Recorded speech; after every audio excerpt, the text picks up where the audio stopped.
नीलू एक चंचल और जिज्ञासु बच्ची थी। उसे कहानियां सुनना बहुत पसंद था, लेकिन उसके गांव में किताबें बहुत कम थीं।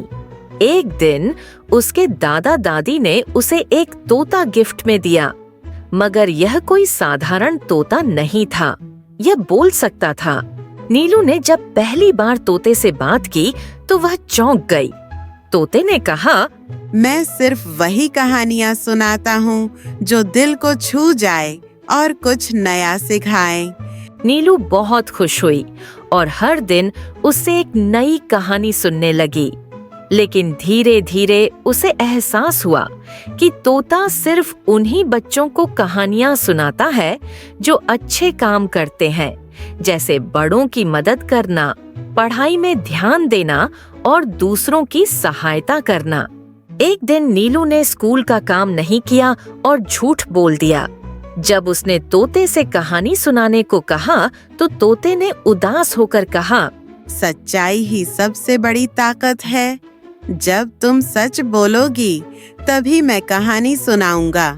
नीलू को अपनी गलती का एहसास हुआ और उसने सच कबूल कर लिया। तभी तोते ने उसे एक सुंदर परी की कहानी सुनाई, जिसने अपनी सच्चाई से पूरा जंगल बचा लिया था। कुछ महीनों बाद जब नीलू को लगने लगा कि अब वह बहुत कुछ सीख चुकी है, तो एक दिन वह जागी और देखा कि तोता पिंजरे में नहीं था। उसकी दादी मुस्कुराकर बोली, वह तोता असल में एक जादुई शिक्षक था जो बच्चों को सिखाने के लिए आता है, और जब वे समझदार हो जाते हैं तो चला जाता है।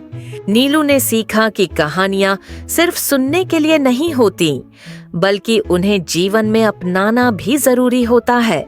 अब वह खुद नई कहानियां पढ़ती और अपने दोस्तों को सुनाती। शिक्षा। यह कहानी सिखाती है कि सच्चाई, मेहनत और अच्छे गुणों से ही हम असली ज्ञान प्राप्त कर सकते हैं।